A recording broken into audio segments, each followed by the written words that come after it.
Hi, welcome to our visiting artist speaker series.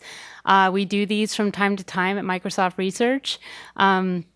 Today is kind of special because we actually have two cyborgs here in the house, and it's very rare that you can say that I'm hosting two cyborgs for a day, but here we are. So we have two cyborgs.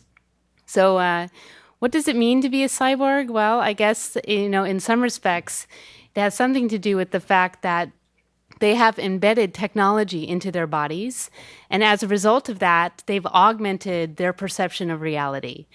So they're here today. Neil Harbisson and Moon Riba are here today to sort of share with you their experiences, what the technology has done to their own sense of self and reality, and it should be fun. So thank you, and let's give them a round of applause. Oh, and let's hold questions till the end. I know you guys are going to be flooded with them, so let's let them get through their presentation, and then we'll have a 15-minute Q&A. Okay, thanks. Thank you. Hi. So I'll start talking about why I became a cyborg, and then Moon will explain her process as well. I was born completely colorblind with a visual condition called achromatism. So I've always seen in grayscale. I've never seen blue, yellow, pink. I've never seen a color. But as a child, I didn't want to change that because to me, seeing in grayscale has many advantages. I have better night vision. I also see longer distances because color doesn't interfere. People who also see in black and white, we memorize shapes more easily. And also photocopies are cheaper in black and white. So these are some of the advantages of seeing in grayscale. I didn't want to change that, but I wanted to have a sense of color without changing my senses. Because color is present, even if I don't see color, I can't ignore that color exists. Because people keep mentioning it every single day. I kept hearing names of color every day, like things like Yellow Pages, Bluetooth, Greenpeace, the Orange, Red Cross, Blue Tag, Red Bull, Pink Panther. James Brown is in his last name. So I kept hearing these colors every day, and I wanted to have a sense of these colors. Also, there's this huge country called Greenland. So I wanted to have at least, I wanted these words to have some kind of meaning to me. Also, when you use color as a code, it can be confusing. Sometimes there's only color codes, like hot water, cold water, or maps. This is fine, but if I go to Tokyo, I can get easily lost, because some maps only use color. And then when I was learning the flags at school, I had this situation. So they share exactly the same flag. Also, when people talk, it's complex. If someone asked me, have you seen a man with ginger hair, blue eyes, and dressed in pink? I would have absolutely no idea, because here, the only information I get is that the man has hair, that he has eyes, and that he's not naked. So it was also a way of communicating. It was a kind of a social barrier. When I was studying music, I realized that there's been many theories relating color and sound, and I became interested in these theories. Newton made a scale relating each color to a musical note, and after him there's been many, many more theories. But I realized that none of these theories had any relationship. They all had a very arbitrary relationship between color and sound. So I wondered if there was some kind of way of mapping colors into sound in an objective way. So in 2003, I simply created a scale that relates the colors, the frequency of light into frequency of sound. So if we could hear the frequency of red, which is 400 and something millions of waves per second, if we could hear that frequency of light, what note would we hear? We would hear a note between F and F sharp, and so on. Each color would have a specific note. But the thing was that it's too high pitch, because it's millions of waves per second. So simply by transposing it down 39 octaves, this became color became audible, basically. So the first prototype was done in 2003-4 with Adam Montandon. It was a camera with a 5 kilo computer with a software, and then a pair of headphones that allowed me to hear the frequencies of the colors around me. So I started learning the sound of each color, red, orange, blue. And then when I memorized these colors, then I added more and more colors. So I kept upgrading my perception of color by upgrading the software. And then there was a point when I was able to sense 360 microtones, one for each degree of the color wheel. So I hear color like this, sine waves. I chose it should be a pure wave. So at the beginning it was chaotic because there's color everywhere. So I kept hearing a lot of electronic music wherever I would look. And also I had to use different cards to memorize the names that you give to colors. So if I heard specific sound, then I knew it was red or blue. So it took me many years, 3 years, constantly hearing colors, and then I was able to sense all the visual spectrum. Then I had different volume levels for saturation, because saturation is another property of color. So if it's a color very bright, I hear it loud. If it's grayish, I hear it softer. And then there was a point when in 2007 or 8, I was able to sense all the colors like everyone else, but through sound. Then I didn't see why I should stop there, because there's many more colors that exist that humans cannot sense, like infrareds and ultraviolets. So then I included infrared and ultraviolet perception, which is just the near spectrum of infrared and the near ultraviolet. So since then, I was able to go beyond the visual spectrum of our species, and this allows me then to detect if there's movement detectors in a room. So if I go into a shop or a bank, I can tell if the alarms are on or off, because if I hear there's infrared, then it means it's on. In many cases, they're off, so they have the sensors, but there's no infrared, so they're off. So it's interesting to know. Also, the ultraviolet is a good way of knowing if it's a good day or a bad day to sunbathe. So if I sense there's a high level of ultraviolet, then I know I have to put some extra cream or just don't sunbathe. I try to avoid the sun. And also, it allows me to have a relationship with other species. So if I see a cat staring at a wall and I sense that there's infrared on the wall, I know that the cat is not staring at the wall, it's staring at the infrared. Or if I see many bees going to a specific flower and I sense there's a high level of ultraviolet, then I know they're there because of the ultraviolet. So it gives me a relationship with other species that I didn't have before. So now my scale is not a circle anymore. I made a pure line, so it goes beyond the circle. Circle is closed only to human perception. A direct line allows me to go beyond, and then the next stages is to go to far ultraviolet and far infrared. So my art changed because I was a pianist before. I played the piano. So instead of playing the keyboard, I started painting on top of the piano and then using the colors of the spectrum as my music. So I would point the colors on the piano, and then I would amplify the sounds from my head to the audience. And these were piano concerts, but I didn't play the keyboards. Also, I modified pianos, prepared pianos, where I put a sensor in the piano connected to the mechanism of the piano, so that if I put red, the key F would play. So I wouldn't need to touch the piano to play the piano. So the piano would play the pianist by putting colors in top. In this case, the piano was playing my socks here, but it was also able to play my face. So I was playing the piano by putting different colors in front of it. This is my final year music composition portfolio, where instead of giving a score, I gave a book full of different color combinations, which are different chords. So page by page, you could actually play the colors of the color book, because each page is a specific chord.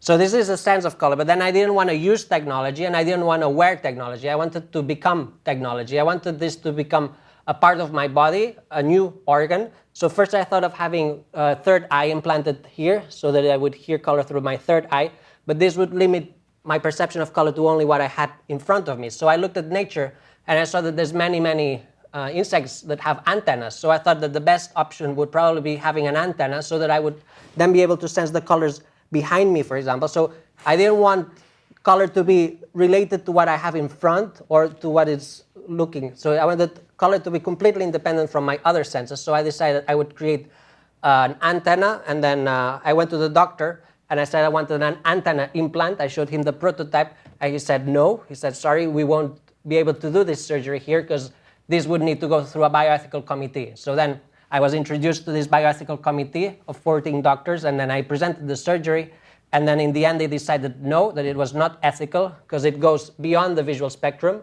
Also because doctors don't add new organs, they only pre-generate pre-existing organs, or they would create pre-existing senses. This was not ethical for them. Also, they were extremely worried about the image the hospital would have if someone came out with an antenna sticking off the head. So they said no, and then from that moment, someone introduced me to a doctor willing to do it anonymously. So there is a kind of underground chain or network of doctors willing to do cyborg surgeries anonymously, in the same way that in the 20th century there were many surgeons willing to do transgender surgeries anonymously. Now we are seeing that there's many willing to do trans-species surgeries anonymously. So in this case, it's adding an organ that other species have, an antenna, and a sense that other species have, which is ultraviolet and infrared perception. This surgery took This is the prototype. The surgery took 3 hours, and it was basically my head facing down. This is my head. And then we removed hair permanently from the back so that reduced infection. The skin was also reduced. And then the head was drilled 4 times so that I would have 4 different implants. 2 are the antenna implants. The third one is the chip that vibrates inside my head. So it's a piezo that vibrates depending on the light frequency. And the 4th implant is internet connection, so that we decided we should also add this in case I wanted to receive colors from somewhere else. So it is a Bluetooth connection that allows me to connect to the internet, and then I can receive colors from external devices from other parts of the world, or also connect to satellites so that then I can sense colors from space. So the head was closed, and then the antenna and the skeleton took 2 months to merge. So now the antenna is part of my skeleton, and if it's touched, it's like touching part of my body. And then I had to get used to the new height, because now I'm officially higher than I was. So that's at the beginning I would bump into places, but now I'm used to the new height. And it's waterproof. Many people ask if I shower. It is waterproof. And then also when I sleep, I just sleep sideways. It doesn't really bother me. It's like any other body part. The internet that I use now as a sense is connected to 5 people. There's 5 people that have permission to send colors directly to my head. They use their mobile phone, so they can stream live images from the phone to my head, and then I suddenly receive colors from somewhere else. So if there's a beautiful sunset in Australia, and my friend from Melbourne wants to send the colors from the sunset to my head, he can just connect and then stream live images to my head, and then suddenly this antenna stops, and I receive colors from Australia. So then I could be here, but I could be sensing a sunset. Or if someone sends me colors in the middle of the night, then these colors interfere with my dreams. So if someone starts sending violet colors at 3 or 4 a.m. and I'm asleep, and then I wake up and I realize that I dreamt of violet people and violet houses, it means that probably someone was sending me violet colors at night. And then my friends can color my dreams, or my friends can share colors to my head while I'm asleep. So it's a way of sharing dreams with friends and sharing a sense, and also the use of the internet as a sensory extension. So my brain has changed. This is an MRI of my brain that neurologists were interested in seeing how it was functioning. So they can't really tell when they look at my brain what's happening, because both the visual and audio cortex are always active now. So if someone shows me an image, my brain creates the sound, even if it's a black and white image. If I see the image of black and white oranges, my brain creates F sharp, because I'm so used to hearing F sharp when I look at oranges that my brain creates the F sharp. Or when I'm asleep, my brain also creates sounds of colors. And also when I hear music, my brain creates visuals that are related to the sounds of the colors. So both the visual and audio cortex are always active. And I call this the sonochromatic sense, which is where sound is color and color is sound. I had an issue in 2004 with the UK passport office. I have a UK passport, and I had to renew it in 2004, and they didn't allow me because they said that there was something strange with the picture. They said there's something electronic, and there's this law that says electronic equipment is not allowed on passport photos. So I replied saying that this was not an electronic equipment, but a new body part, an extension of my senses, and I told them that I felt I had become a cyborg, which is, to me, it's simply the union between cybernetics and an organism. So I felt that I was not using a wearing technology, that I was technology. And they replied saying that no again. So this became like a small battle with the UK government, and after some months they actually accepted the explanation, and they allowed me to appear with the first picture of the first prototype, and then I renewed the image with the new antenna. This allows me to travel, which is an issue. Now I'm with conversations with the Swedish government, because I'm now applying for Swedish citizenship, because the material inside my head is Swedish, so I am Swedish, and I'm telling them that now there's only 5 reasons why you could apply for Swedish citizenship.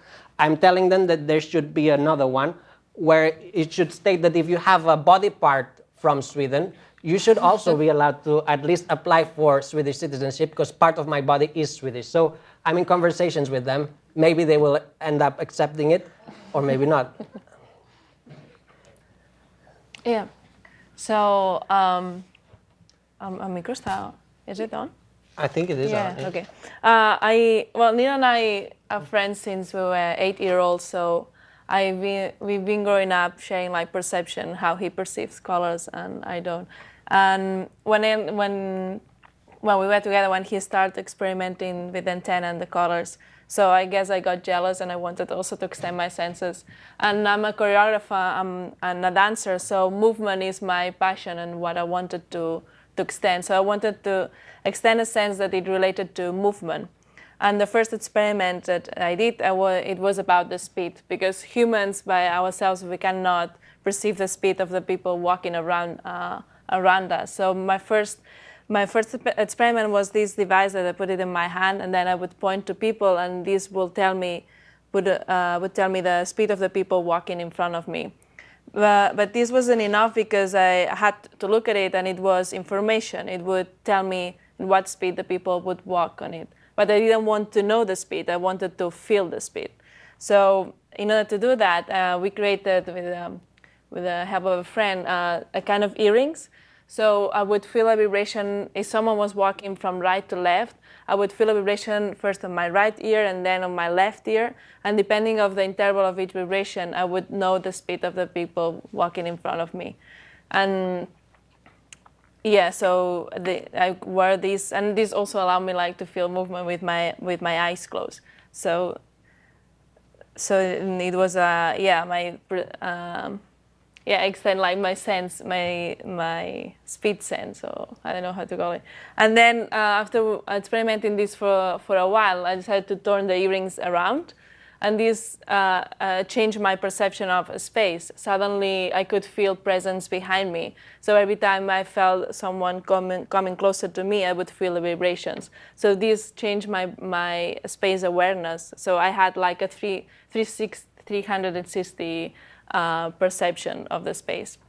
And then after experiment with the movement I had around me, I wanted to perceive a movement that it was more universal, that it didn't come from people or objects around me.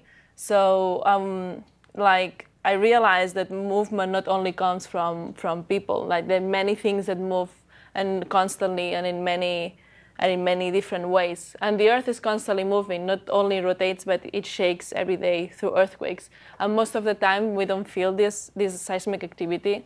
Humans can only perceive earthquakes from 3 or 4 in the Richter scale, and just in view and that specific location. So I thought it would be amazing to feel this constant seismic activity of the planet. And transform it this massive movement that most of the time is imperceptible to one body. So then I start to develop what I call it the seismic sense. This is when I had it implanted. And so now so now I feel earthquakes anywhere in the planet in real time through vibrations in my arm. So depending on the intensity of the earthquake, the intensity of my vibration is stronger or slower. So this gives me a connection to the planet and a different perception of the planet through movement and through cybernetics. So now the feeling would be that I feel like I have 2 heartbeats, like my own, and then the earth beat having its own rhythm in my body. What else? Yeah. So we see Neil and I. We see that distinction of these new senses as art itself. So for me, the seismic sense, where feeling vibrations, feeling the earthquakes in my body, it's an art by its own. So the word of a cyborg artist would be the creation of a new sense, of a new perception of reality. And then, but it's an artwork that happens inside the artist. So I'm the only one who perceives this art. So I would be the only one in the audience perceiving this art. So in order to share our experience, we create external artwork based on this and our sense. Yeah, it's a bit like photography that also has 2 sides. It has taking the picture and then developing the picture. It's 2 different parts of the same art. In the case of cyborg art, it also has 2 parts. One is creating a new sense, creating a new body part, designing the perception of your reality, and then developing it or revealing it to an audience. So it has two sides as well. So we both create external artworks to express this new sense that we created. My life has changed in many ways. So one of the ways is the way I dress, because before I would dress in a way that it would look good, but now that I hear color, I actually dress in a way that it sounds good. So I decided to buy this jacket because it sounded very, very crazy. It sounds a lot because it has many colors. So I liked the sound of it, so I bought it. And then the color combinations that I wear are always because of the sound. So this would be a C major combination. It's a major chord. I would dress like this in a happy occasion. Whereas this is a minor chord, I would dress like this in a funeral because it's a sad chord. And then you can also wear songs. So I'm designing a collection of clothes with Cardona from Barcelona, a fashion designer, and we'll present it later this year. It's a clothes that sounds good, so you can wear specific songs. This, for example, is a tie that sounds like electronic music. So when I listen to the tie, I can hear the electronic music. And then the longer the tie, the longer the melody. So you can decide how long you want to wear it. Also, you can design wedding dresses. So instead of paying musicians to play the wedding march, you can be the wedding march. So you save some money. And also the way the houses, the way houses are painted has changed. So my house, for example, it has 3 colors now. In the living room, it's pink, blue, and yellow because it sounds C major, so it sounds much better. The floor is all red because red is the lowest frequency of light and sound. So it creates a low frequency of sound to the whole house. It gives a profound sound. The exit door is green because green is right in the middle of the spectrum. So to me, it's like a tuning fork. It's like what musicians use to tune the orchestra. It's like tuning yourself before you go out in the street. Also, the bed has 3 colors. The bedroom has turquoise on the left, pink in the middle, and violet on the right. It's the colors sound B, E, and D. So it's bed. It spells bed. So it's a sonochromatic literature combination. And then the kitchen is violet because violet is in the highest line of the spectrum. So it's a very high-pitched sound. It keeps me alert in the kitchen. And also it's a color that doesn't interfere with food because we don't usually eat violet. So it suits the living room, the kitchen, sorry. So food has changed because now I can also hear the food that I eat. So depending on how I combine the food on a plate, I can actually eat a song. So I like composing music with food. And I'm collaborating with Celler de Can Roca, a restaurant from Barcelona, north of Barcelona. And they're 3 brothers. And we are creating these sonochromatic dinners where you can actually choose which songs you want to eat. And then they're presented on a plate, on a food player, on a chromophone. And then you rotate the plate and then you can hear the actual song and then you can eat the song. So you can go there and ask for some maybe Mozart as main dish or some Lady Gaga dessert, and then it's served, and then you can listen to it and you can eat it. We're also organizing a dinner concert, so in New York later this year, where there will be the musician, and then we'll eat the music of the musician. Pero escuchar los alimentos, escucharlos, platos sonoros. Un tomate suena fa. Der Farben in Töne übersetzt. Nos permite escuchar los colores y los sabores. D'écouter la couleur de ton plat. Un instrumento nuevo y aprender a tocarlo. Nos han roto los esquemas. The dinner guest can make his own orchestra. Hemos viajado al futuro de los alimentos. Well, you can also do like disjockeying, but with food, so you can really scratch with different types of food.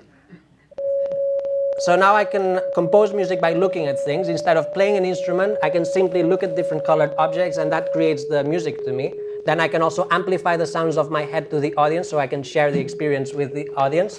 So I do color concerts instead of playing an instrument, and then I go to a supermarket, I choose which notes I want to play, and then I perform the color concert by looking at the different objects and amplifying the sounds.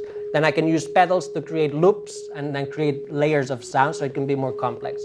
So walking around the supermarket has changed completely because it's like going to a nightclub to me. Supermarkets are very colorful, so it has lots of music, especially the aisles with cleaning products. That's the most exciting zone of any supermarket because it's bright and unusual and very unexpected. Milk is silent, so white elements and black elements would be completely silent. It's not only that, it's also going to art museums that has changed. I can now listen to a Picasso because painters have become composers to me, or I can hear the scream. So when I look at these paintings, I hear different color combinations that create a unique chord, and you can easily distinguish a Picasso from a Dali or from a Miro. They all sound very different because they use different palettes, so different sounds.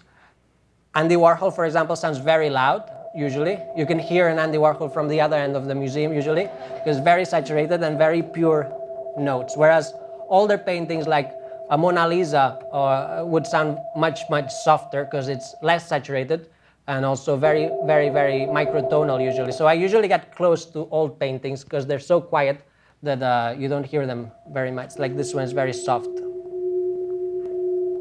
Also, when I look at people, I hear music, well, I hear different notes. So I like doing sound portraits, where instead of drawing someone's face, I write down the notes of someone's face, the sound of the eyes, lips, skin, hair, and then I send them an audio file of their face. So the first one was of Prince Charles. I asked him if I could listen to his face, and this was his reaction when I asked him. So each person sounds different. Like Judi Dench, for example, has silent hair. That's her peculiarity. Her hair is so hueless that it's silent. James Cameron has a very high-pitched sound of skin. It's a shade that is very high-pitched. That's his particular thing. Al Gore has different notes in his eyes because he has different shades of turquoise. So it's different notes in each eye. Tim Berners-Lee has a very unusual sound of eyelids. I was surprised. It has a different sound from the rest of his skin. Marina Abramovic is completely silent almost, but very loud and deep sound of the lips. Steve Reich has a small pattern in his eyes, which means that when I went around the iris of his eyes, I could hear a melody. So he has a different pattern, so you could have music in his eyes. Steve Wozniak's eyes sound like green apples, so it's a combination with his company. Moby has one note less because he has no hair, so he sounds less than other people. Woody Allen sounds very, very soft, like an old painting. Macaulay Culkin sounds unusual. It's a major chord. You don't usually see people that sound as a major chord. He has a color combination that sounds major, whereas Philip Glass is no major. It's extremely microtonal. And Bono had very loud glasses. So each person has its own. So you can remember people by the sound of their face. Sometimes someone might look beautiful but sound terrible, or it might happen the other way around. Someone very unexpectedly sounds extremely harmonious. So it's bringing a new canon of beauty, a new layer that I was unable to sense before. So this is an example of a sound portrait. It's usually 5 notes. Even identical twin brothers or twin sisters sound a bit different. So it's always very unique because it's very specific. Also, when people wear makeup, it changes completely the sound of someone. So, but most people who wear makeup don't sound good because I guess if you want to sound good with skin, the best combination is green, actually. So green lipstick sounds much better than red lipstick because then you have a major chord. So if ever you want to sound good, I think green lipstick would sound better. And then also blue combined with the green, and then the F sharp of the skin is a very major combination that sounds good. What really shocked me through all these years is the people who say they're black, they're not black. And people who say they're white, they're not white. So people who say they are white, they're actually very, very light orange. And people who say they're black, they're very, very, very dark orange as well. So we're not black and white. We're all different shades of orange. And by listening to the sound of a skin, you can't really tell the light of it because it's detecting the hue. So we all sound the same when we transpose skin into sound. So this is a color wheel based on different skins. There's red skins, orange red or orange yellow, and then different lights, but it's never ever black or white, so we're all orange. Also, you can create rhythms with faces, so I do face concerts sometimes. Instead of playing objects, I play the audience's faces, so I create rhythms with people's eyes, the hair, the skin, and they're based on the colors of the audience. So if the concert sounds really bad, it's their fault, because that's where the music comes from. The last face concert was of the face of Prince Albert II of Monaco, and apparently he liked the sound of his face so much that he's using it as his ringtone. So when people call him, he can hear his face. Another project we did together was finding out the dominant color of cities and the dominant speed of people walking in each city. So Moon had the earrings where she detected the speed. She would sit down and detect the average speed of citizens in Monaco, in Stockholm, in London, in Rome. And I would detect the dominant color of the city. And we found out that, well, there's no gray city. All cities have color, and they have dominant colors, and very different usually. And we all walk differently in different cities depending on the context. So it's a research we did together a few years ago. The secondary effect of hearing color is that sound also becomes color. When I hear, like, the telephone line sounds green. It's usually A, so it sounds green. And also when I hear music, I can also paint what I hear. So each note that I hear can be transposed to a painting. This is Mozart's Queen of the Night, note by note from the middle to the end. And this is Baby Baby by Justin Bieber, transposed to color, note by note, which looks very different from Mozart. It's strange that Bieber uses a lot of pink and yellow. His latest songs are also pink. He uses these notes that are pink. These are 4 Seasons of Vivaldi. And these are speeches. When we speak, we also use different frequencies. So each voice has dominant colors. This is a speech by Martin Luther King. He used to speak between C and E, which results with these color combinations. And that's a speech by Hitler. Hitler had no dominant color. So he kept changing note to note. So there's no dominant color in the speeches of Hitler, whereas with other people, you usually find a dominant color. Like in this one, you have these shades that are very similar. This is also a transposition of accelerating car. So when you hear a motorbike or a car going past, a Doppler effect, this can also be transposed. It's actually very beautiful to hear an accelerating car because it creates a rainbow. And the white part in the middle is the change of gear. So there's usually a silence and then it continues. And then there's a sound palette, so the musicians can learn to play colors. So instead of reading a score, they learn the colors, and then on the day of the concert, the colors on stage are changed, and then they perform the colors on stage. That's the score, the colors. And then here I was, instead of conducting, I was simply with an iPad changing the colors on stage so that they would play the combinations that I wanted them to play. So also, this is a public sculpture where you can walk underneath, and then you download an app, and then you can use your mobile phone to hear the colors of the structure. So you walk underneath, download that, and then you hear a melody. It's in a public space in Barcelona. Also at night, it changes color. So I designed the light so that it would create a melody. So if you sit down in the park next to it and you use your mobile phone, you can actually hear music by pointing the phone to the colors. So the reaction of people has changed a lot. So I have the antenna is very visible. So since 2004, I've been stopped by strangers every single day asking what it is, or just reacting in different ways. The thing is that it's changed. So in 2004, many people thought it was a reading light. So they thought I had some kind of interest in reading, and they would ask me if I could turn it on and things like this. In 2005, 2006, people thought it was a microphone for internet chat. So they thought I was talking to people. In 2007, 2008, people thought it was some kind of Bluetooth phone that there was many taxi drivers started having hands-free phones. In 2009, they thought it was something to do with GoPro, that I was filming my life. In 2011, 12, people started asking me if it was something to do with Google Glass. And then lately, what's happening is some children ask me if it's some kind of extendable selfie stick. So it keeps changing. Hopefully, in the 2020s, people will just think it's an antenna and it's a new sensory organ that allows me to extend my senses. These are some of the artworks we have to do, external artworks. Yeah, we call these cyborg sculptures because they're like sculptures connected to a living organism. In my case, it's a 3D version of my arm. It was exhibited in Barcelona, and visitors were able to touch the arm. And if there was an earthquake anywhere in that moment, they would feel a vibration. So it's like a living sculpture. And we liked it like that it's like this classical look, but all the cybernetics are hidden. And we did a 3D version of Neil's head. And the head was connected actually to Neil's real head. And visitors were able to send him colors on real time. So one of these 5 connections in the world, during half of a year, one of the connections was the actual sculpture. So people in the museum were constantly sending colors to my head. So it was a very chaotic, colorful 6 months because I would keep receiving colors from visitors in the museum. Yeah.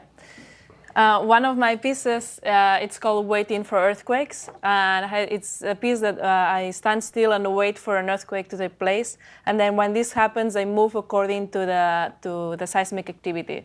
So it's a piece based on real time. There's no beginning or end. So it can last 10 minutes, it can last hours or even days. And it's, in this case, like Earth is like the choreographer of the piece. I'm just interpreting the real movement. And it's a piece where it's like a welcoming to the audience just to wait there and see if there's any seismic activity. But actually, I mean, this seismic activity very often, sometimes every 10 minutes, 8 or 20 minutes. So yeah, it's just, we all wait there and see if there's any activity. And then one of my other pieces, I also transform this seismic activity into percussion. So I do seismic percussion where the rhythm of my pieces is based on the rhythm of the seismic activity of the planet. And I have two ways of doing this, like based on real time. Whenever there's an earthquake, like the intensity of the drum is stronger or lower. Or I also create scores. For example, this is like a score that I did in Mexico. I performed some months ago, and I researched all the earthquakes that have happened on the last 50 years in the area of Mexico. And I created a score, and I played all the earthquakes in 8 minutes. So all the intensity of the rhythm was based on the intensity that happened in Mexico. And then the people there were like, and then there's also like a screen where the people can see all the years, and they can relate also and have memories probably from the sound and this. And this is like when Neil and I traveled around Europe, and I was researching for the speed of the citizens, because I realized that our movement changed depending of where we are, or like the people around us. So there's like this common movement sense. You unconsciously probably you will walk faster if you are in London than if you are in Rome. So I find it fascinating to define cities by the movement of the citizens that live there. And I found out that London is really fast, and surprisingly Stockholm is also very fast. And the slowest city that we were was the Vatican City. Like no one runs there or goes fast. Everyone. In 2010, Neil and I co-founded the Cyborg Foundation. We basically with three aims: to help humans to become cyborgs, to defend cyborg rights, and to promote cyborg art as a social and artistic movement. This is one of the projects that we did. You want to explain it? Yeah, someone came to the Cyborg Foundation with a little finger like a bit of the finger missing. So he wanted something else than a normal prosthetic finger. So we started thinking what he wanted. He wasn't very sure what he wanted, so we started exploring. And then in the end, he now has first we thought maybe he didn't need something cybernetic. Maybe if he was a smoker, he only needed like a lighter or something, but he didn't smoke. Also, we thought maybe something that would allow him to detect the exact weight of objects. So if he would have an apple, he would know how much the apple weighed. So through vibration, feeling the weight. But this wasn't of his interest either. In the end, we decided he would have it's just a small camera. So he can actually use the camera in the same way that this camera transposes external information into vibrations that I hear. He can actually transpose it to vibrations that he can feel. So he's working on using it to detect the calories. So if he puts his finger in food, he will more or less know the amount of calories it has by detecting the food. But also, he for a while was using it just to take pictures, which is not cybernetic, it's just practical for him to take pictures with his own hand, so he didn't have to take out the camera. Selfies just like this. So it's if you remove the skin here, there's an output, so he can actually use his finger as to remove the images with plugging himself to the computer. So you couldn't really tell which finger it was when you met him. It was really, really discreet. Then I worked on creating I have 2 teeth missing. I have many teeth missing. So I didn't want normal teeth either. So we designed a tooth with a small light so that in case of emergency, I would just click and I'll open my mouth and I would have emergency light. So I had this for a while, but we had problems because when I was eating, the light was going on and off all the time. So we had it removed, and then we're trying to find a way that it will go on and off without this. And then the other side is we are gonna finish the development in September in Brazil, and it will allow me to control the antenna, because one of the things is that I need to use my hand to move the antenna, and I want it to be as independent as possible. So a way of doing it is by connecting it through Bluetooth, so I'll be able to control the antenna left, right, up and down by moving my tongue on top of the tooth. So it will be controlled through Bluetooth, so it will be a Bluetooth tooth that will allow me to control the antenna hands-free. Yeah, and this year, just some months ago, we launched the Cyborg Nest that we created with some people from London. And we usually promote like the extension of senses, that everyone has to find its own way to perceive the world and what sense they would like to perceive. But like some people like to have already some offered senses, and then we decided to create that to offer senses that are ready-made, and then people can experience some different perception of reality. And our first sense is the north sense. So it's this will be like half implanted. This will be outside, and then the metal parts are inside. Anchored. Yeah, and if you put this in your body, it vibrate every time you face north. So if you wear this for some time, then you will gain a sense of orientation. So yeah, it's another way to perceive orientation. And this is inspired also by some animals. Some sharks and some birds can also feel orientation. Yeah. Yeah, and our next stage would be perceiving a space. So Nina and I said that if we use internet as a sense, our senses no longer need to be attached to our body. If we use internet as a sense, we can feel things that are happening very far from where we are. Like I can feel an earthquake happening in Japan even if I'm here. But like we can feel things that are happening in other sides of the planet, but we can feel things that are happening even in space. So my next project is like to feel the seismic activity on the moon. So this will allow me to be here and in a space at the same time. So rather like we see that maybe in the next years, rather than going physically in space, we can send our senses to space and become sensastronauts rather than astronauts. So we can explore space by our senses while we are here. Yeah, I also use the internet connection to connect to NASA's International Space Station. So since 2013, I intermittently connect to the station, and then I connect to the cameras, and then I can perceive the colors from space. To me, it's very overwhelming because in space there's a lot of ultraviolet, so I receive many high-pitched notes. It's very disturbing. And then I also do space concerts where I connect to the station, and then I amplify with a microphone the sounds of space to the audience, and these are called space concerts, where I share the sense of space with the audience. And the concerts have gone really bad lately because it's so disturbing, the frequencies. Like the first concert, I had to stop after 20 minutes because I was getting dizzy, but the audience had already left, so it was fine. And the second concert, we had to stop because someone in the audience had a seismic, a seizure. It was terrible. The ambulance had to come, and it was an overstimulation of the brain because the frequencies are very close, and it was really bad. The third one was on television, so we don't really know what happened. Maybe people at home felt sick or changed channel, but it was done live on television. And then now we're simply doing it a bit softer, and I'm getting used to it. But the aim is that I'll have a permanent connection to space in 2019. So I'll be using internet connection just to perceive the colors from space, and the antenna will just be used for the colors from Earth. So I'll have stereo perception, space and Earth. This is the first space concert, almost alone here. The audience had left.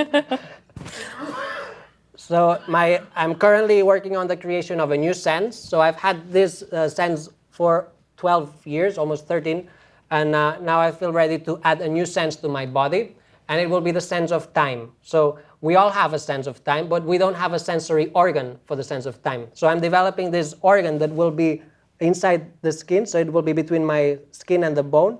It will go around the head like a crown, and then I'll feel different heat depending on the time. So it will take 24 hours to go around my head, the heat, and then I'll automatically be able to know the exact time it is because I'll feel the heat. But the question is whether or not this head clock becomes my perception of time. There's two different things. One thing is time, and the other thing is the perception of time. 5 minutes is the same to everyone, 5 minutes, but the perception of 5 minutes is different to everyone. So whether or not this becomes my perception of time, then I'll be able to control my perception of time. If I want time to go slower, I can program it so that the heat goes slower, and then I'll feel that time is going slower. Or if I want time to go faster, I can make it move faster. So this is how the experiment will go. If I want then to travel in time, I will just need to move this circle back several times, and then I'll feel I'm traveling in time. So the question is whether or not we can actually have full control of our perception of time if we have an organ for the perception of time. So it's taking Einstein's theory of time relativity into a sense, into an organ, and to see what happens when you have this for several months or years. Yeah, so Neil and I feel that now that we are cyborgs, we don't feel closer to robots or to machine. We actually feel closer to nature, and we feel closer to other animal species. So we feel that if we extend our perception, our sense of reality, we can connect more to our surroundings and to other species that are like have different senses. If we get inspired by other animals and have senses that they have, our perception of the planet would be different or much deeper. So it's like if we add a new sense, it's like rediscovering again the planet where you live in. Because, for example, earthquakes have always been, we have this bad perception about earthquakes and the seismic activity, but it's actually part of our nature. Earthquakes have always existed. Like, the bad thing is that humans haven't been able to adapt to it. So we feel that if we extend our senses and we have a deeper connection, like a deeper understanding of the planet, our behavior would also change. So we both feel we are in a very interesting part of our history where you can actually design what species you want to become. Because if organs and body parts define a species, now we all have the chance of actually adding senses and organs that other species have, or senses and organs that still don't exist. And ultimately, you can design what type of species you want to become. So diversity will become much wider in the 2020s, because we'll be seeing people with new senses and new organs, and we'll have to accept that not everyone will be perceiving reality in exactly the same way or through exactly the same organs or body parts. So I think we are in this interesting moment where we will probably all become trans species. First of all, we'll probably be adding senses and organs that other species have, but ultimately our goal is to become a species that can actually survive in space. So to do that, we need to really change our body and our senses in order to be able to live in other planets and explore the galaxies. We need to start making these changes, and it's what's starting now. And I think 3D printing will also be a huge advance, because once we can 3D print our DNA, we won't need cybernetics anymore. So post-cyborgism would be 3D printing this with my DNA so I can have an organic antenna. Also modifying my genes, so genetically modifying ourselves so that we can have new senses that like infrared and ultraviolet perception could be added by modifying my genes. And also, instead of traveling to other places that are maybe too far, if we simply send DNA 3D printers to other planets, we can then 3D print ourselves in other planets, and then we can connect to our second bodies via the internet and feel that we are there while we are here. So having two bodies might also be an interesting thing that we'll see, I think, this century, because it's going super fast. So we are really excited to share this, and we hope that many of you will also be interested in extending your senses and extend your perception or design your perception of reality. Thank you. Thank you.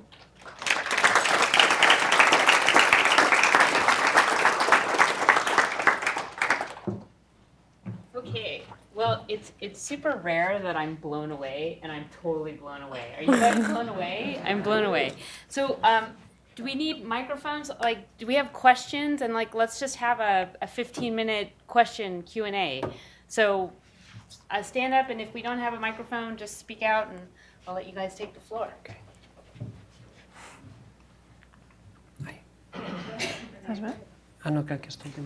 Hi, I'm Mary. I have a question for Yeah. Neil. I was wondering, do you have perfect pitch? I didn't have before, and now I have perfect pitch within that octave and with that timbre. So if I hear a note played by another instrument, it takes longer for me to, it's not like this. But it's perfect, extreme perfect pitch in that octave, because it's microtonal, very microtonal. It's 316 an octave. So. And does your hardware ever break or malfunction and need to be repaired? It did at the very beginning, but now I did have issues. But no, and I also change the lens every year or two. So I change it, but not inside. No. And the Bluetooth and internet connector, like if they did break, would they actually require surgery to open up to repair? Yeah, but that's the easy part, because it's once you open and close. It's just it's not that. It wouldn't be that complicated, but the internet connection allows me to extend my senses without having to open or close the head. But yeah, I've done changes. For example, I at night I wear a skin here, like a cover, because sometimes people pull the antenna. So I do changes in the antenna part because it's usually the same type of people. It's drunk women who try to pull the antenna. So I try to avoid groups of drunk women, or I just have this extra skin, and then if they pull this, it slides. And is it turned on and sensing all the time, or can you turn it off when you don't want to be distracted? Yeah, no, I didn't design any switch, so it's always on. But the internet connection I can control because I can do it through the phone, so I can switch off the internet. So if I'm hacked, I can stop it. So it can happen that people could hack my head or send colors invalidate. Through all this time, it's only happened once that someone that was not of the 5 people found me and then sent an image to my head. So I was physically hacked, but I liked it. It was a nice experience.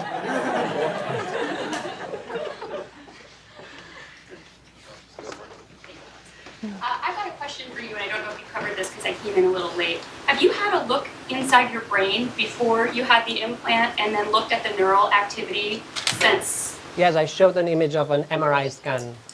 Yes. Awesome. Can you do MRIs now? Yes, I didn't put any magnets in my head, so it's not magnetic. That's one of the things was that there should be no magnets so that I can have MRI scans, yeah. And my second question is, when you do have sounds that are overwhelming and you need to filter so that you can focus on a conversation or something like that, have you learned how to do that? Is that how you manage that? Yes. So you don't have a volume control in there or No anything, volume right? Control, no. But if I want silence, I can always point up. Ceilings are always silent, usually. There's usually no color up there. So if someone is very noisy, someone has lots of makeup and is very noisy, I can just turn the antenna somewhere else. It's not, I never do it. I mean, it's always, the brain learns to filter the senses. But yeah, it's like any, yeah, I guess I learned it. Yeah, at the beginning I did get confused, but it's not like I'm hearing. Sound comes through my ears, color is different from hearing. Hearing color is a secondary effect of the sense. The sense is a vibration in my head that then becomes a sound. If I was completely deaf, I could still perceive color through the vibrations that I receive inside the bone. In space. Yeah, and it works in space. So, because there's no need of air conduction to hear. Also, the internet can be used to receive phone calls or music or any type of sound. So it's also a way of, it could be used, the antenna, not for color, but for communication without air conduction, in the water as well, underwater. I don't know who. Stand up, whoever. How long did it take for your brain to get used to this addition? In my case, it took 5 weeks for the headaches to go away, because at the beginning I had strong headaches and I was really exhausted. It was exhausted. And 5 months to start dreaming in color. When I started to dream, the colors, the sound of colors appeared in my dreams. That's when I felt the connection. When the software and the brain became one, that's when I really felt it was, the transition was over. Can you, when there's a conversation and there's a lot of color, can you pick what you want to focus on? Or does that come in automatically now that you're used to it? Yeah, I had to get used to the new sense. At the beginning, it was distracting in the same way that Moon was distracted by the earthquakes, because there's earthquakes every 10 minutes or 8. So she would always, you would notice when an earthquake, she would, and then continue talking, she would, and then she would, but now I think she can talk and feel the earthquake at the same time. So, or she would wake up at night, no? There's a big one. But now yeah. she sleeps even if there's an earthquake. So your body gets used to it, yeah. But each person will have its own time of adaptation. That's when you become a cyborg, there's 2 stages. One is whether or not your brain accepts the new sense. So you can have brain rejection. And the other thing is body rejection. Your body might not accept the new materials in your body. So there's 2 possible rejections, brain or body. In my case, the body accepted it at first, whereas my brain took a long time, I think. 5 months was eternal. And one question for Moon. How does it feel in Seattle? The thing is that actually I just feel when there's an earthquake, but I don't know where. But actually, we're doing a residency in New York, and my current project is to feel also location. So I'm moving this sense of my arm actually to do it on my feet, because it feels like more natural to feel on my feet. And then I will also add location. So I'm creating like a new language with that with one vibration I would be able to know the intensity of the earthquake, and if it's happening very far, like in the other side of the planet, or very close to where I am. So it's like depending of the duration and the intensity of the vibration, I would know like these two things. How do you power these devices since they're implanted? Now I use a magnet stick, so I have to change every 2 or 3 months, but we're working on using a turbine in a blood vessel. So the aim is to charge the antenna with blood circulation, and we've been working on this it's going slower than we thought, but in the end it will be possible. Now it can be done, but there's issues on clotting, so it simply needs to, otherwise it wouldn't be good. So the aim is that the blood circulation will be able to charge the antenna. We don't want to use external energy, not even solar energy. We want to use body energy. Our body is creating enough energy to charge the new organs. So. I'm curious how you experience dissonance. I'm sure that colors are not tuned like a orchestra would tune a perfect major chord. And so you probably experience a lot of things that are just slightly off. And how do you interpret that dissonance?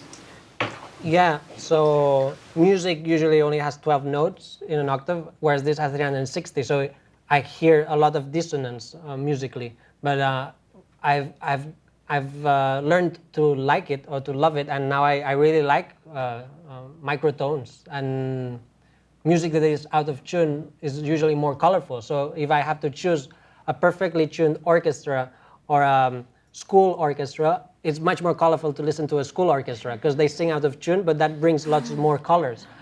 So I like listening to terrible music, I guess, because it's more colorful, whereas perfectly tuned music is a bit boring. It's the same 12 notes, 12 colors in different octaves with 12 colors repeated all the time. Yeah. And also like objects, like the sound of Hoover, the Hoovers, or the electric, like a plane. Yeah, the air conditionings and the projectors or the fridges, they create some sine waves that are very interesting, very colorful. Yeah. So I had a question about cybernetics versus like cell phones. So everyone has a cell phone and they usually keep it close to their body and it can vibrate and it has like, you know, it has the ability to do some of the sensing you're talking about. But like, what is the difference in experience one has when it actually becomes part of the body, and what are the advantages or maybe disadvantages? Yeah, I think the word cyborg also defines people who are cybernetically united. Their organism is united to cybernetics psychologically, and this is everyone almost is a psychological cyborg. We are already united to cybernetics psychologically. You notice this in language, like 20 years ago, people would say, my mobile phone is running out of battery. Now many people say, I'm running out of battery. Call me later. It's I'm running out of battery is talking about technology in first person, means that we are already psychologically united to cybernetics. We are biological also, biological cyborgs, where the cybernetics have been merged with our biology. And then there's also neurological cyborgs, where the brain has actually been changed by the cybernetics. So in my case, the mobile phone, I see it still as a tool that I'm psychologically united to, but not as a body part. And that's a very a different thing. Yeah, I guess it's also about information. I guess it's different, like, to know that there's an earthquake than to feel it all the time. It's difficult to find the boundary. But yeah, because most technology is giving us AI, artificial intelligence, whereas we are not so interested in AI. We're interested in AS, artificial senses.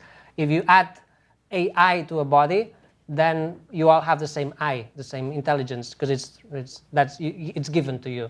Whereas if you gave AS to a body, the intelligence is created by your own brain, so it's unique to each person. So we feel it's much more special. If, like, for example, this same antenna in your head would be adding AS to your body, it would have a completely different result for sure. You would maybe have different tastes, so we wouldn't have the same experience. Whereas with AI, we usually then just share the same information or the same intelligence. So we yeah, it's different. Like if Neil would hear the name of the colors, or to feel, or like create these new languages and these. Yeah, if this was AI, I would be hearing probably the name of colors. So I would red, orange. I would have it automatically. Whereas to me, it took a process of 3 years for the brain to create the knowledge. So we think it's much more exciting to add senses, because then you add knowledge that is unique to yourself. And actually, all knowledge comes through our senses. All the knowledge we have comes through our senses. So the more senses we have, the more knowledge we can have about reality, we think. So, in the case of senses, you talked about the fact that since you only saw in black and white, that you had enhancements for black and white compared to average people. And so the question is it a zero-sum game where because you've augmented a new sense that you're now any worse than any of the other senses, or do you truly feel like this is purely additive and hasn't taken away from anything else? Yeah, I think it has actually awakened my other senses. And I think many people will also notice this. If you add a new sense, all your other senses awake a bit more, because you're more conscious about senses. So in my case now, I feel more aware of also the sound, the smell, the sight, the shape. Everything has been more. Yeah, I think it has awakened my other senses. Also connecting things, like if I, it connects things. If I smell oranges, my head also sometimes just, even if I'm not looking there, I hear the F sharp just by smelling oranges, because oranges sound F sharp. Or it connects like the sound of the eyes of my mother with the BBC beeps. Things like unconnected are suddenly connected, and it's about senses. Yeah. Maybe you as well. Yeah. No, I was thinking that maybe the beginning was concentration. That's what. But no, yeah. I wonder how your brain compares with a person that has synesthesia. So, did you make any comparison to fMRI or like? Well, synesthesia is the union of two senses, whereas in my case, it's not a union because I never see color. So, if I saw color and I heard color, then it would be synesthesia. That's why I call it sonochromatism. I had to create a new word for it because it's sensing color as a sound, not as something visual. So it's not synesthesia. But yeah, I don't know how it compares to other brains. I guess each synesthete has its own senses that connect. Sometimes it's smell with sound, sometimes it's color with sound, sometimes it's color with smell. There's so many cases of synesthesia. And I was also wondering if behind the colors that you are perceiving, like through the sound, do you also see some kind of emotion? So kind of correlating the colors and the sounds with the emotion of that painting or something like that? Yes, so my emotional scale with color is very physical. It's not really so cultural. Like for me, red for me is the color of peace, but because it's the most inoffensive color of all. It's lowest frequency.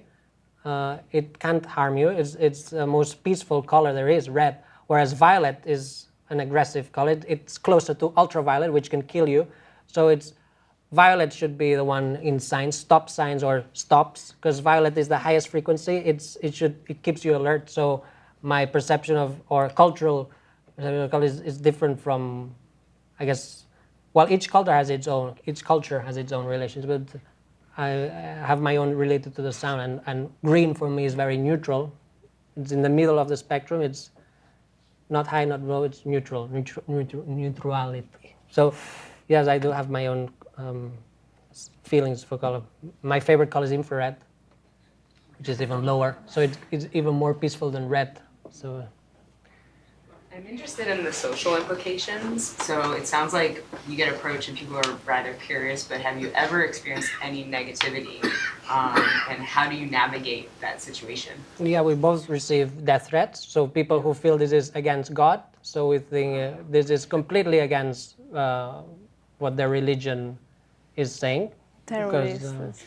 So we do receive all kinds of hate mail and threats, yes. And there's a list of countries we are asked not to visit. Yeah, they see this as anti-God, because against humanity also. yeah. So, but and then drunk women. That's the other. So these are the two. And then here's the power question, the battery question for like embedded devices or for teeth. How do you Coil with coil, you can charge it from the outside. Yeah. Yeah, we still need outside. We still need output, external things, but the aim is blood for now. Or yeah. Yes. How do you set the focus on your color sensor? Like, what kind of size region are you hearing the colors from? So I was able to choose that. It could have been stereo. It could have been 4. It couldn't be any type. It could have also been an eye tracker that would follow my eyes. But I wanted it separate from sight. I wanted simply to detect the dominant color in front of me. So, because I wasn't also interested in knowing the color of things. I was interested in having a sense of color. So it simply gives me the dominant color of any space I go in. So if the dominant color is in a room is red, then I'll hear red. And then depending on how I move my head, the dominant color keeps changing because the dominance is always changing. It's not the average, it's the dominant. Then if I get closer, I get more specific. That's really neat. Also, when the sound pulses, is that to help you determine the difference between different colors? It's permanent sound, so I'm always hearing, there's no rhythm. So the rhythm is created by the movement of my head. Oh. So if I'm still, or if someone walks, then there's the rhythm. So if I sit down and there's people walking, they create the rhythm. So otherwise, it's permanently.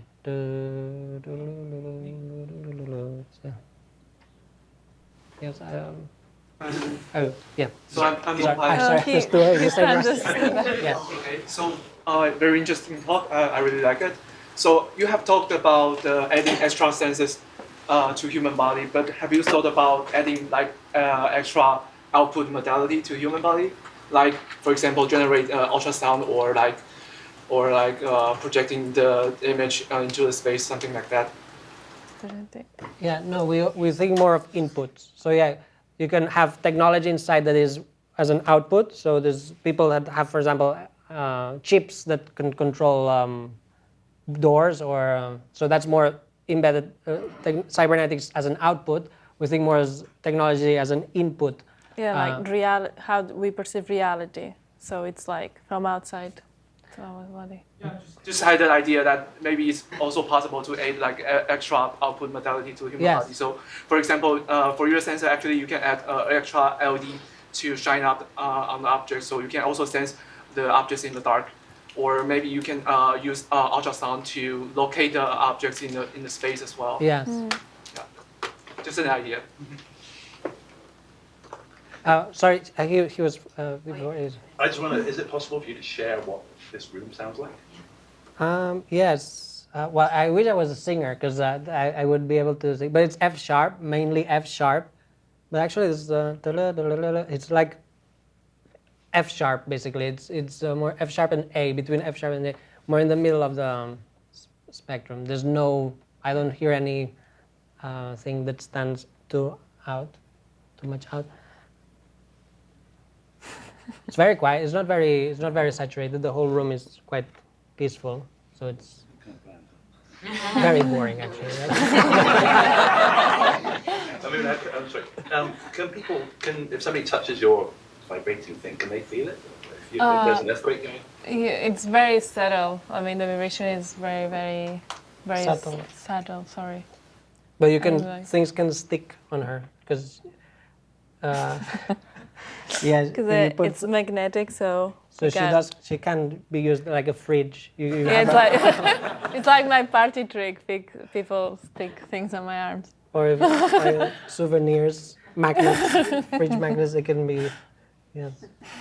How does it feel when you don't have the input? As in, say, Moon's case, if she's out of range of interconnectivity, or in your case, you're replacing the lens. Is it? I mean, I know like. When we all go to the woods, suddenly our cell phones stop working and we feel naked. I mean, we feel like we've lost a sense. Is it something the same for you? Yeah, like suddenly you cannot hear, or like you cannot see, it would be like that. Yeah, but we are always like, we are not always tasting, and we're not always looking either, and we're not always smelling. So it's not such a profound thing. If it's just for a while, it's fine. It would be huge if it was for a long period. I'm sure that we've never tried it, but if suddenly we disconnected our senses for a week, we would feel a loss. Or if the antenna went, I would have a phantom limb of the antenna. So, but this we've never tried. But I was attacked in 2011 by 3 police, and they thought I was filming them, so they pulled the antenna. I still didn't have the skin, so they did break the lens, and that was the longest period I was without connection. It was 5-6 hours in order to reconnect the cables, and my antenna was broken. That was filed as physical aggression because it was not damaging property. It was physically attacking my body. So that was the only case where I felt really psychologically more than physically. It was a psychological loss, traumatic, really. It was bad. So let's have 2 more questions and then wrap it. Okay, so we've got 1 and 2. Okay.